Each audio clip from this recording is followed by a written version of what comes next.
नमस्कार दोस्तों, welcome back to my YouTube channel. उम्मीद करता हूँ आपकी तैयारी जो वजह चली होगी। बहुत ही महत्वपूर्ण जानकारी सभी स्टूडेंट का रहने वाली। मैं बात कर रहे हैं यूजीसी नेट जून 2026 का आप लोगों ने एग्जाम दिया था। फाइनली यहाँ पे रिजल्ट तिथि आप लोग की घोषित हो चुकी है। जो कैंडिडेट काफी परेशान है अपने रिजल्ट को लेके, फाइनली यहाँ पे रिजल्ट धमाका आ चुका है। सभी विषयों की आपको यहाँ पे कट ऑफ लिस्ट बताने वाले हैं। महासर्वे का डाटा फेल हो चुका है साथियों। यहाँ पे कट ऑफ की पूरी तरीके से टेंशन खत्म हो चुकी है। विभाग ने जारी कर दिया अचानक से नोटिस। आंकड़े पूरी तरीके से यहाँ पे जो है आप लोग को बता दें फेल हो चुका है। इतने नंबर वाले कैंडिडेट होंगे जिसको यहाँ पे जीआरपीएफ असिस्टेंट प्रोफेसर पीएचडी आपको जो है मिलने जा रही है। सभी लड़कियां जो मिठाई बांटना शुरू कर दीजिए, क्योंकि लड़कियों की इस बार कट ऑफ बहुत कम रहने वाली है। ए टू जेड जानकारी समझने की कोशिश करना। जब से आप लोग अपना एग्जाम दिए तब से लगातार काफी स्टूडेंट परेशान है कि सर रिजल्ट कब तक जारी किया जाएगा। और यहाँ पे हम सभी के सभी आपके 87 विषयों की कट ऑफ इस वीडियो के माध्यम से बताएंगे कि किस सब्जेक्ट की क्या कट ऑफ लिस्ट रहेगी। एक एक जानकारी समझने की कोशिश करना है। वीडियो अच्छी लग रही है तो वीडियो को लाइक करना है, अपने दोस्तों के साथ इस वीडियो को दबा के शेयर करना। चलिए बात करते हैं। सबसे पहले बात करते हैं क्या न्यूज़पेपर में छपके आया हुआ है। यूजीसी नेट यानी विश्वविद्यालय अनुदान आयोग राष्ट्रीय पात्रता परीक्षा भारत की एक राष्ट्रीय स्तर की परीक्षा है। यह नेशनल टेस्टिंग एजेंसी एनटीए द्वारा साल में 2 बार साथियों यहाँ पे जून और दिसंबर में आयोजित की जाती है। यह परीक्षा भारतीय विश्वविद्यालय और यहाँ पे कॉलेज में असिस्टेंट प्रोफेसर बनने और जूनियर रिसर्च फेलोशिप यानी जेआरएफ यहाँ पे जो है पाने का एक सुनहरा अवसर होता है। पीएचडी में एडमिशन के लिए यहाँ पे पात्रता एलिजिबिलिटी तय की जाती है। अगर बात करते हैं साथियों यहाँ पे मुख्य 3 श्रेणियां होती है, जिसमें क्वालिफाई कैटेगरी आपकी क्या है, उम्मीदवार के अंकों के आधार पर इन्हीं तीनों में से एक किसी एक श्रेणी पर जो है योग्य घोषित किया जाता है। अगर हम बात करते हैं जेआरएफ और असिस्टेंट प्रोफेसर के तहत जो है आप अपने कॉलेज में यहाँ पे पढ़ाने के लिए पात्र होते हैं और पीएचडी करने के लिए आप यहाँ पे जो सरकार के हर महीने जो फेलोशिप यानी वजीफा यहाँ पे जो है वजीफा के लिए यहाँ पे मिलती है आप लोग को यहाँ पे। उसके बाद बात करते हैं असिस्टेंट प्रोफेसर यानी पीएचडी एडमिशन के लिए आप बिना फेलोशिप के सीधे प्रोफेसर की नौकरी और यहाँ पे पीएचडी एडमिशन के लिए योग्य नहीं माने जाते हैं। ये डाटा आपको समझ में आ गया होगा। उसके बाद बात है केवल पीएचडी एडमिशन आप अपने क्या कर सकते हैं, आप केवल पीएचडी प्रोग्राम में दाखिल लेने के लिए पात्र होते हैं। यहाँ पे सारा डाटा आपको समझ लेना होगा। नेशनल परीक्षा जो है नेशनल टेस्टिंग एजेंसी राष्ट्रीय परीक्षा यहाँ पे एजेंसी एनटीए के द्वारा एग्जाम कंडक्ट कराया जाता है, जिसमें अगर बात करते हैं आप लोग का एग्जाम जो है 2 बार होता है। जो अभी जो चल रहा है वो जून में आप लोग का एग्जाम हो चुका है, जिसमें 22 तारीख से लेकर 30 जून और 5 जुलाई को आप लोग यहाँ पे एग्जाम जो है कंडक्ट कराया गया था। जिसमें अगर बात करते हैं पहली शिफ्ट अगर बात करते हैं साथियों सुबह के 9 बजे से लेकर 12 बजे के बीच में कंडक्ट कराई गई थी, और दूसरी शिफ्ट अगर बात करते हैं तो 3 से 6 बजे के बीच में आप लोग जो दूसरी शिफ्ट आपकी हुई थी। अगर हम बात करते हैं साथियों आप लोग का जो है आंसर की कब तक जारी की जाएगी, तो यहाँ पे यूजीसी नेट आंसर की कब तक जारी की जाएगी, तो साथियों यहाँ पे बात करते हैं 15 जुलाई तक आप लोग की यहाँ पे जो है आंसर की जारी कर दी जाएगी। उसके बाद बात करते हैं आप लोग के आवेदन संख्या और यहाँ पे जो आवश्यक प्रमाण पत्र क्या रहेगा, जन्म तिथि रहेगी। आप लोग के प्रश्नों की संख्या जो होती है, पेपर फर्स्ट होता है, पेपर 2 होता है, 2 पेपर आपके होते हैं, जिसमें अगर बात करते हैं 150 टोटल क्वेश्चन पूछे जाते हैं। 300 मार्क्स का होता है, 3 घंटे का आपको समय मिलता है। किसी भी प्रकार की नेगेटिव मार्किंग आपकी नहीं होती है, ठीक है। और ये इसकी ऑफिशियल वेबसाइट दिख रही है, यहाँ पे आपको दिख रहा होगा ugcnet.nta.nic.in पर आपको जो है सारी अपडेट जो है पल पल पे मिलती है। साथियों यहाँ पे चैनल पे पहली बार विजिट किया है तो प्लीज चैनल को सब्सक्राइब कर लीजिए। उसके बाद बात करते हैं आप लोग को यहाँ पे आपत्ति कैसे दर्ज करना होगा। यहाँ पे परीक्षा शुरू होने के बाद जो एनटीए उम्मीदवारों को किसी भी गलत उत्तर पर आपत्ति दर्ज करने की अनुमति देता है। आपत्ति दर्ज कराने की विंडो जो है यहाँ पे प्रकाशित आंसर की के बाद जो है 4 दिनों तक खुली होती है। प्रत्येक आपत्ति के लिए उम्मीदवार को 200 रुपए का यहाँ पे शुल्क जमा करना होता है। वे आपत्ति दर्ज करने के लिए यहाँ पे प्रक्रिया को देख सकते हैं। यहाँ पे आपको दिख रहा होगा कैसे आप लोग अपनी जो है ऑब्जेक्शन लगा सकते हैं, कैसे ऑब्जेक्शन को चुनौती दे सकते हैं। तो सबसे आपका अनग्रेड का उपयोग करने के लिए आधिकारिक पोर्टल पर लॉगिन करना होगा, प्रश्न संख्या का चयन करना होगा, और इसके बाद आपको जो है जो भी आपको संदर्भ लग रहा है, जो भी आपके साक्ष्य होंगे, प्रूफ होंगे, उसको अपलोड करना होगा। आपत्ति शुल्क आपको भुगतान करना होगा। यदि चुनौतियों की समीक्षा हो जाने के बाद एनटीए अंतिम आंसर की प्रकाशित करता है, और जहां आपको यहाँ पे जो है आपको अंकों का समायोजन दिखता है, ठीक है। आंसर की आप लोग को कैसे डाउनलोड करना होगा ये डाटा आपको समझा रहे हैं। नीट यूजी यहाँ पे जो है नेट का 2026 जो है आंसर की कैसे डाउनलोड करना होगा, तो यहाँ पे एनटीए की आधिकारिक वेबसाइट पे जाना होगा, जहां आपको जो है यहाँ पे होम पेज पर आपको जो है आंसर की लिंक दिखेगी। वहां पर अपना आवेदन संख्या, डेट ऑफ बर्थ डाल के, रोल नंबर डाल के लॉगिन करेंगे, अपना सत्र और यहाँ पे पेपर कोड डाल के आपको क्या करना होगा साथियों, यहाँ पे लॉगिन हो जाएंगे, जहां आप अपने आंसर की को डाउनलोड कर सकते हैं और यहाँ पे प्रिंट आउट भी रख सकते हैं। मिनिमम क्वालिफाई मार्क्स की बात करते हैं तो यूआर कैटेगरी के लिए वहां पे ईडब्ल्यूएस के लिए 40% का मिनिमम क्वालिफाई मार्क्स रहता है, यानी मेरिट लिस्ट में पाने के लिए दोनों नंबर मिला के कम से कम आपको जो इतने % लाना जरूरी है। वही हम ओबीसी, एसटी, एससी और पीडब्ल्यूडी अगर बात करते हैं ट्रांसजेंडर के लिए 35% आपको अंक लाना अनिवार्य है, ठीक है। उसके बाद बात करते हैं क्या न्यूज़पेपर में छपके आया हुआ साथियों, पूरी रिपोर्ट आपके साथ साझा कर रहे हैं। और यहाँ पे 87 विषयों की जो है आप लोग के कट ऑफ जो है वीडियो के अंत तक साझा करने वाले हैं। वीडियो बहुत ज्यादा इंपॉर्टेंट है। यूजीसी नेट जून 2026 परीक्षा नोटिफिकेशन से लेकर रिजल्ट तक की पूरी रिपोर्ट आपके साथ साझा कर रहे हैं। चैनल पर पहली बार विजिट किए हैं तो प्लीज चैनल को सब्सक्राइब के लिए। नई दिल्ली के लेटेस्ट न्यूज और क्या लिखा हुआ है, राष्ट्रीय परीक्षा एजेंसी एनटीए द्वारा आयोजित यूजीसी नेट जून 2026 इस बार जो है देश की सबसे शिक्षकों के लिए यहाँ पे संशोधित महत्वपूर्ण पात्रता परीक्षा रही है। यह परीक्षा 22 जून से लेकर 30 जून तक यहाँ पे सफलतापूर्वक आयोजित की गई थी। यह परीक्षा टोटल 87 विषयों पर आयोजित की गई, जिसमें अगर बात करते हैं यहाँ पे 2 नए सब्जेक्ट आपके जो है शामिल किए गए थे। अब सभी अभ्यर्थियों की निगाहें जो है रिजल्ट पर टिकी हुई है कि रिजल्ट कब तक जारी किया जाएगा। महत्वपूर्ण डेट के बारे में बात करते हैं, इंपॉर्टेंट तिथि क्या है। नोटिफिकेशन आपको जो है 29 अप्रैल 2026 को रिलीज किया गया था और 29 अप्रैल से ही आप लोग का आवेदन स्टार्ट हो चुके थे। आवेदन की अंतिम तिथि जो है 23 मई 2026 के सुबह के 10 बजे तक रखा गया था और फीस जमा करने की अंतिम तिथि 23 मई के रात के 12 बजे तक था। करेक्शन विंडो आपकी 25 से 27 मई ओपन की गई थी और एडमिट का आपको जो है 17 जून को रिलीज किया गया था। साथियों, परीक्षा अगर बात करते हैं 22 तारीख से लेके आप लोग जो है 30 जून के बीच में आप लोग को जो है यहाँ पे क्या हुआ था साथियों, आप लोग का एग्जाम कंडक्ट कराया गया था।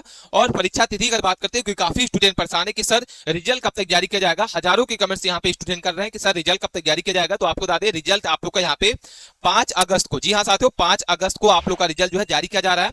उसके बाद परीक्षा से जुड़ी मुख्य जानकारी अगर बात करते हैं, टोटल आपके जो 87 विषयों पे आप लोग इस बार जो कट ऑफ जोड़ी जाएगी। नए सब्जेक्ट आपके जो जोड़े गए हैं यहाँ पे आपको दिख रहा होगा। परीक्षा का मोड जो है सीबीटी मोड में आप लोग का एग्जाम कंडक्ट कराया गया था। परीक्षा की अवधि जो है 180 मिनट था, 3 घंटे। नेगेटिव मार्किंग की बात करते हैं, किसी भी प्रकार का नेगेटिव मार्किंग आप नहीं थी, जिसमें जीआरएफ, असिस्टेंट प्रोफेसर और पीएचडी एडमिशन के लिए यहाँ पे पात्रता रखी जाती है। अगर हम बात करते हैं परीक्षा पैटर्न के बारे में, तो आप लोग का एग्जाम जो है पेपर फर्स्ट आपको जो है 50 क्वेश्चन 100 अंकों का पूछा जाता है और पेपर 2 आपका जो होता है सिलेक्शन प्रोसेस का होता है, चयनित विषय होता है, जिसमें 100 क्वेश्चन आपके जो है 200 नंबर के आपके पूछे जाते हैं। अभ्यर्थी द्वारा चुने गए विषय से संबंधित आपके क्वेश्चन रहते हैं। और पेपर फर्स्ट आपको जो होता है शिक्षण, शोध, रुचि और तर्क शक्ति, गणित, योग्यता, आईटीसी, पर्यावरण के रिलेटेड आपके जो है क्वेश्चन पूछे जाते हैं। इसके बाद सिलेक्शन प्रोसेस क्या होगा, तो यहाँ पे ऑनलाइन आवेदन हुआ, उसके बाद आपका शुल्क जमा हुआ, सीबीटी परीक्षा हो चुकी है, पेपर फर्स्ट पेपर 2 की ऑनलाइन परीक्षा के बाद रिजल्ट होगा। दोनों पेपर के अंकों के आधार पर परिणाम घोषित किया जाएगा और उसके बाद जो भी कैंडिडेट पात्र होंगे सफल अभ्यर्थियों को यहाँ पे जो है वो एडमिशन के लिए यहाँ पे पात्र किया जाएगा। उसके बाद बात करते हैं साथियों रिजल्ट और आगे की प्रक्रिया क्या होगी। तो विभागीय सूत्रों के अनुसार रिजल्ट 5 अगस्त शाम के 8 बजे, जी हाँ साथियों शाम के 8 बजे 5 अगस्त को आप लोग का जो है यहाँ पे रिजल्ट जारी करने की संभावना है। परिणाम जारी होने के बाद जो असिस्टेंट प्रोफेसर, पीएचडी में प्रवेश की पात्रता सूची भी जारी की जाएगी। सफल अभ्यर्थी जो है विभिन्न विश्वविद्यालय और उच्च शिक्षण संस्थानों में आवेदन कर सकते हैं अपने एडमिशन को लेकर। निष्कर्ष के बारे में हमने आपको बता दिया, क्या निष्कर्ष निकल के आ रहा है। यूजीसी नेट जून 2026 इस बार जो है कई मायनों में महत्वपूर्ण परीक्षा रही है। आवेदन प्रक्रिया से लेकर भर्ती परीक्षा तक की यहाँ पे पूरी सफलतापूर्वक आप लोग को जो है यहाँ पे हो चुका है और ये 2 नए सब्जेक्ट आपके जोड़े गए हैं। अब सभी विद्यार्थियों की जो निगाहें हैं वो 5 अगस्त शाम के 8 बजे आने वाले रिजल्ट पर टिकी हुई है और इसके बाद शुरू होने वाले आपके असिस्टेंट प्रोफेसर, जीआरएफ और पीएचडी पात्रता परीक्षा के लिए यहाँ पे जो है आपको बता दें एडमिशन पर टिकी हुई है। यह परीक्षा देश भर के संशोधित आपके जो है शिक्षकों के उच्च शिक्षा में यानी कॉलेज और विश्वविद्यालय में अपने कैरियर को बनाने का एक सुनहरा अवसर होता है। उसके बाद बात करते हैं साथियों इसके बाद क्या आप जो है सब्जेक्ट वाइज यानी टोटल 87 विषयों की किताब जो है इस वीडियो के माध्यम से बता रहे हैं। वीडियो बहुत ज्यादा इंपॉर्टेंट है, इसमें तीनों के तीनों आपको यहाँ पे सजा करेंगे, इसलिए वीडियो के अंत तक बनाना है। जो भी आप यहाँ पे है साथियों ये आपको जो किताब बता रहे हैं यूआर कैटेगरी है, इसमें आप ओबीसी हैं, एससी एसटी हैं, आपको यूबीसी जो है आप इसको जो है 2 नंबर माइनस कर लेना है। इसके बाद एससी एसटी वाले जो है 3 नंबर 4 नंबर और पीडब्ल्यू वाले जो है वो 5 से 6 नंबर तक आपको माइनस कर लेना है।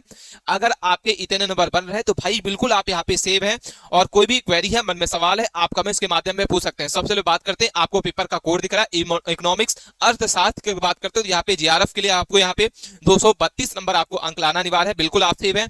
200 नंबर आपका असिस्टेंट प्रोफेसर का रहेगा और 170 आपका जो है केवल पीएचडी के लिए रहेगा। अगर हम बात करते हैं राजनीतिक विज्ञान पॉलिटिकल साइंस तो यहाँ पे 212 आपको जो है जीआरएफ के लिए, 190 आपका असिस्टेंट प्रोफेसर और आपको जो है 162 पीएचडी के लिए। उसके बाद पॉलिटिक्स से हम बात करते हैं फिलोसफी की तो यहाँ पे दर्शन शास्त्र के लिए आपको यहाँ पे 226 है, 204 है और 176। अगर हम बात करते हैं सोशियोलॉजी समाजशास्त्र की तो यहाँ पे 218 अंक है, 196 और 100 आपका जो है 66 अंक आपका पीएचडी के लिए रहने वाला है, ठीक है। उसके बाद बात करते हैं हिस्ट्री तो यहाँ पे 204 है, 182 है और 156 है। कॉमर्स की अगर बात करते हैं 198 है, 170 है और 100 आपके जो है साथियों यहाँ पे 148। लॉ की अगर बात करते हैं तो यहाँ आपके जीआरएफ के लिए 214 है। उसके बाद हम बात करते हैं असिस्टेंट प्रोफेसर के लिए 100 आपका 192 है और 164 आपको जो है पीएचडी के लिए। मैनेजमेंट की बात करते हैं 194, 174 और 152 आपका है। इंग्लिश की बात करते हैं तो 208 आपका है, 100 आपका जो है 82 है और 154 आपका है। उसके बाद बात करते हैं कंप्यूटर साइंस तो 188 आपका जो है जीआरएफ का है, 162 आपका जो है असिस्टेंट प्रोफेसर और 142 आपका जो है पीएचडी के लिए। उसके बाद बात करते हैं साथियों यहाँ पे हिंदी तो हिंदी का आपको दिख रहा होगा 206 आपका जो है जीआरएफ कटाप रहेगी, 184 आपको जो असिस्टेंट प्रोफेसर की और 100 आपको जो है यहाँ पे 58 केवल पीएचडी की कटाप रहने वाली है। भूगोल की बात करते हैं 200 नंबर आपका रहेगा, 176 रहेगा और 100 आपका जो है 50 रहेगा। एजुकेशन की बात करते हैं शिक्षा छात्र की 198 सामने 100 आपका 74 और 100 आपका जो है 50। अगर हम बात करते हैं श्रम कल्याण की तो 216 रहेगा, 100 आपका जो है 92 रहेगा और 166 रहेगा। होम साइंस की अगर बात करते हैं तो 202 रहेगा, 180 रहेगा और 100 आपका 54। सोशल वर्क की अगर बात करते हैं 196, 100 आपका 76 और 200 आपका 100 आपका जो है 52। उसके बाद बात करते हैं रक्षा अध्ययन की डिफेंस स्टडी के तो 218 आपका जो है जीआरएफ के लिए, 194 आपका असिस्टेंट प्रोफेसर और 168 आपको जो है पीएचडी के लिए रहने वाला है। जनसंख्या अध्ययन की बात करते हैं तो आपका जो है यहाँ पे आपको दिख रहा होगा जनसंख्या अध्ययन का, तो ये 208 आपका रहेगा, 186 और 100 आपका जो 60। संगीत की बात करते हैं तो यहाँ पे 220, 198 और 100 आपका 72। इसके बाद शारीरिक शिक्षा की बात करते हैं 182, 160 और 168 रहेगा आपका जो है पीएचडी के लिए। उसके बाद बात करते हैं बंगाली के लिए, यहाँ पे आपको 198 रहेगा, किसके लिए, जीआरएफ के लिए। असिस्टेंट प्रोफेसर के लिए यहाँ पे 174 रहेगा और 100 आपका 52 आपका रहेगा पीएचडी के लिए, ठीक है।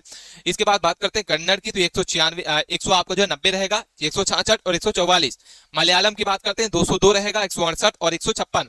उड़ीसा के लिए अगर बात करते हैं 100 आपका जो है 88, 164, 142। पंजाबी 100 आपका जो है यहाँ पे क्या दिख रहा है साथियों, 192, 170, 100 आपका जो है कितना दिख रहा है 48। संस्कृत की बात करते हैं 214 रहेगा, 190 और 168। तमिल की बात करते हैं तो यहाँ पे आपको दिख रहा होगा 100 आपके कितने दिख रहे हैं साथियों, 194, 172, 100 आपका जो 50 आपका रहने वाला है। उसके बाद बात करते हैं तेलुगु की, तो यहाँ पे तेलुगु के लिए आपको दिख रहा होगा 196, 174, 152। उर्दू के लिए 210, 186, 162। इसके बाद बात करते हैं भाषा विज्ञान 218, 100 आपका जो 194 और आपका 170, 206। इसके बाद हम बात करते हैं 182 और 158। प्रौढ़ शिक्षा की बात करते हैं तो यहाँ पे आपको दिख रहा होगा 204 है, 100 आपका 80 है और यहाँ पे आपको 156 है। पर्यावरण विज्ञान की अगर बात करते हैं तो यहाँ पे आपको 192 है, 172 है और 100 आपका 48।